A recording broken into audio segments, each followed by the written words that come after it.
Todo ano, quando o Dia das Mães se aproxima, as redes sociais se transformam num oceano de flores digitais, mensagens de gratidão eterna e fotos de famílias perfeitas sorrindo para a câmera. Parece lindo, parece seguro. Mas e se por trás de tudo isso existir um jogo? Um jogo silencioso, calculado, que usa exatamente o amor filial como arma. Um mecanismo de culpa, controle e manipulação que opera há anos dentro de casa e que encontra no Dia das Mães o seu palco mais poderoso. Hoje, neste canal, vamos falar sobre o que poucos têm coragem de dizer em voz alta. O lado sombrio que mães narcisistas exploram nessa data para reforçar seu domínio sobre os filhos. Se você já sentiu que nada do que fazia era suficiente, que o amor da sua mãe vinha sempre com uma condição, que o Dia das Mães trazia mais nó no estômago do que alegria no peito, então este vídeo foi feito para você. Fica até o final, porque o que você vai ouvir aqui pode mudar a forma como você enxerga a sua história. Parte 1. O que é uma mãe narcisista? Antes de entrar nas táticas, precisamos entender o que estamos falando quando usamos o termo mãe narcisista. Porque não é sobre mãe imperfeita. Não é sobre mãe que gritou uma vez, que errou, que teve dias ruins. Todas as mães têm isso.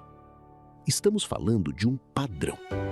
Um padrão sistemático de comportamento que coloca as necessidades emocionais dela acima de tudo, incluindo o bem-estar dos próprios filhos. A mãe com traços narcisistas tem algumas características que aparecem com consistência. A primeira delas é a ausência de empatia real. Ela pode performar empatia quando tem audiência, quando alguém está olhando, mas no privado, o sofrimento do filho não registra como prioridade. O que registra é o impacto que esse sofrimento tem sobre a imagem dela. Junto com isso, vem a necessidade constante de admiração. Ela precisa ser reconhecida, celebrada, colocada em pedestal. E os filhos existem em grande parte para alimentar essa necessidade. São extensões dela, não indivíduos autônomos. Tem também o controle via culpa, que é talvez a ferramenta mais comum. Depois de tudo que eu fiz por você, eu abri mão da minha vida por você. Você não sabe o que eu sofri para te criar. Essas frases não são desabafos. São investimentos emocionais cobrados com juros. Outro traço clássico é a triangulação, que é o uso de terceiros para criar competição, ciúme ou validação. A irmã que sempre faz tudo certo, o primo que dá menos trabalho, o vizinho que tem um filho tão grato. Essas comparações não são acidentais. Elas servem para desestabilizar e manter o filho num estado de insegurança permanente. E tem o gaslighting, talvez o mais devastador de todos. É quando a realidade que você viveu é reescrita. Isso nunca aconteceu. Você está exagerando. Você sempre foi muito sensível. Com o tempo, o filho passa a duvidar da própria memória, da própria percepção, do próprio julgamento. Agora, pensa nisso tudo no contexto do Dia das Mães. É o dia em que a sociedade inteira, as músicas, os comerciais, as redes sociais, a escola das crianças, tudo aponta na mesma direção. Honre sua mãe, seja grato, demonstre amor. Para uma mãe com esses traços, é um dia perfeito para exigir devoção total, com respaldo cultural garantido. Parte 2. Táticas específicas no Dia das Mães. Vamos agora falar das táticas concretas, das coisas que acontecem nesse dia e que você talvez já tenha vivido sem saber nomear. A chantagem emocional explícita. Você passa semanas planejando. Escolhe o presente com cuidado, reserva o restaurante, organiza a família, tenta criar um dia especial. E quando chega a hora, em vez de gratidão, você ouve: "Ah, eu achei que você ia fazer algo diferente." Ou "Tudo bem, não precisa se preocupar tanto comigo." Dito com aquele tom que claramente significa o contrário. Ou então o clássico: "Depois de tudo que eu sacrifiquei por você, era só isso que eu merecia." A frase usa o passado como alavanca para criar dívida no presente. Você nunca vai conseguir saldar essa dívida, porque ela não é um débito real, é um mecanismo de controle. As críticas disfarçadas de preocupação. "Você tá bem? Tá parecendo cansada. Esse corte de cabelo te deixou diferente. Achei que você tivesse perdido aquele peso." Cada observação vem embalada em tom de cuidado, mas o efeito é sempre o mesmo. Você sai do encontro sentindo que tem algo errado em você. E as comparações. "Sua irmã foi me visitar na semana passada. A filha da minha amiga ligou 3 vezes hoje." Não são informações, são réguas invisíveis que medem se você está sendo bom o suficiente, dedicado o suficiente, grato o suficiente. O silêncio punitivo ou a explosão calculada. Se o dia não correu como ela esperava, o silêncio pode durar dias. Mensagens lidas e não respondidas, monossílabos. Uma frieza que você sente, mas que nunca é explicada, porque nomear o comportamento seria admiti-lo.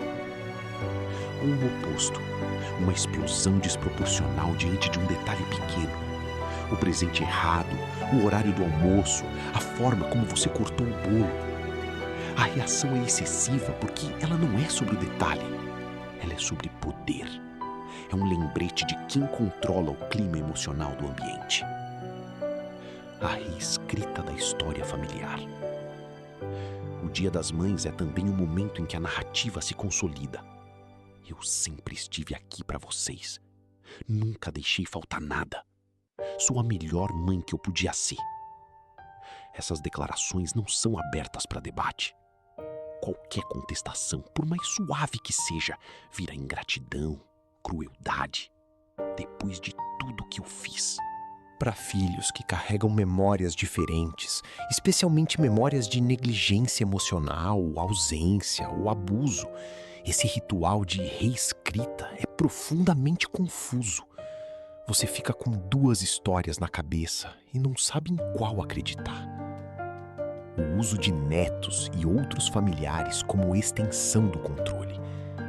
Quando os filhos crescem e estabelecem alguma distância, o controle frequentemente migra para os netos. Você está privando seus filhos da avó. Eles merecem me conhecer. Os netos viram moeda de negociação e a culpa de prejudicar as crianças passa a ser a nova alavanca. Outros familiares também entram no jogo. Os tios que ligam para saber por que você não foi ver sua mãe. Os primos que comentam que ela tá destruída. A família vira uma rede de mensageiros involuntários que reforça a pressão sem perceber que está sendo usada. Agora pensa nas consequências de crescer dentro desse sistema. A ansiedade que aparece semanas antes do Dia das Mães, porque você já sabe no corpo que vai ser cobrado. A autoestima corroída por anos de comparação e crítica velada. A dificuldade de receber elogios sem suspeitar de manipulação. O padrão que se repete em relacionamentos adultos, porque é o único modelo de amor que você conhece. Amor condicional, amor como moeda, amor que vem com cobrança. Parte 3. O impacto oculto e como quebrar o ciclo. Chegar até aqui e reconhecer padrões é em si mesmo um ato de coragem. Porque durante muito tempo, o sistema inteiro te disse que o problema era você. Que você era ingrato, sensível demais, difícil de satisfazer. Não era. O que você estava vivendo tem nome, tem estrutura e tem saída.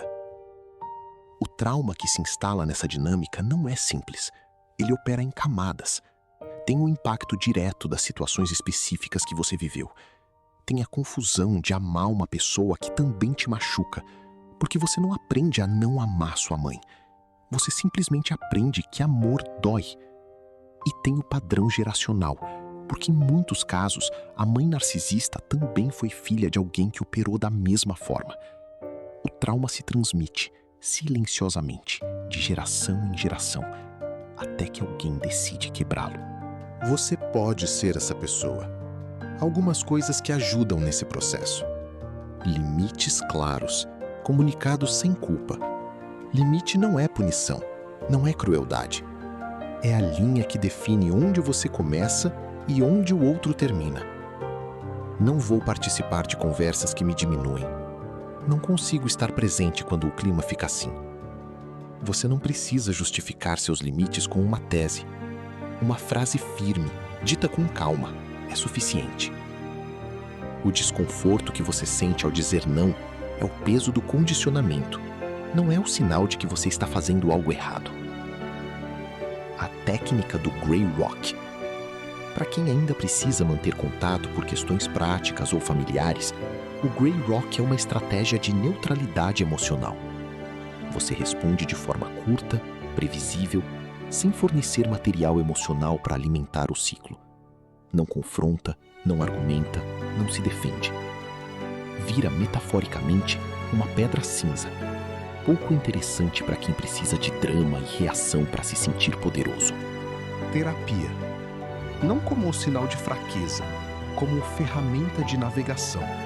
Um espaço onde a sua história pode ser contada sem julgamento, onde as memórias confusas podem ganhar contexto, onde você pode aprender a confiar novamente no que sentiu e no que viveu. Especialmente abordagens focadas em trauma, como EMDR, terapia baseada em apego e terapia cognitivo-comportamental, têm mostrado resultados sólidos nesse tipo de trabalho. Rematernar a si mesmo. Esse conceito pode soar estranho, mas é poderoso. Significa aprender, na vida adulta, a oferecer para si mesmo o que deveria ter recebido na infância. Acolhimento sem condição, paciência com seus próprios erros, cuidado com suas necessidades sem precisar justificar por que você as tem. Não é um processo rápido, é um processo real. Enxergar a manipulação não é trair sua mãe, é recuperar sua percepção da realidade. E recuperar sua percepção da realidade é o primeiro passo para recuperar seu poder. Conclusão. Este Dia das Mães, você tem uma escolha que talvez nunca tenha sido apresentada claramente. Você pode continuar alimentando o ciclo, esperando que desta vez seja diferente, preparando o dia com aquela mistura familiar de esperança e ansiedade, torcendo para ser suficiente. Ou você pode escolher a verdade. A verdade de que amor real não cobra, não compara, não pune com silêncio, não reescreve o que você viveu, não usa seus filhos como moeda, não transforma uma data de celebração em tribunal de gratidão. Você não chegou até aqui por acaso. Algo neste vídeo tocou uma parte de você que reconhece o que foi dito. Isso importa. Se esta foi sua experiência, você não precisa expor ninguém. Não precisa nomear. Não precisa se justificar. Mas se quiser, deixa nos comentários o que você reconheceu aqui. Não para revirar ferida, mas porque saber que outros viveram o mesmo tem um efeito real.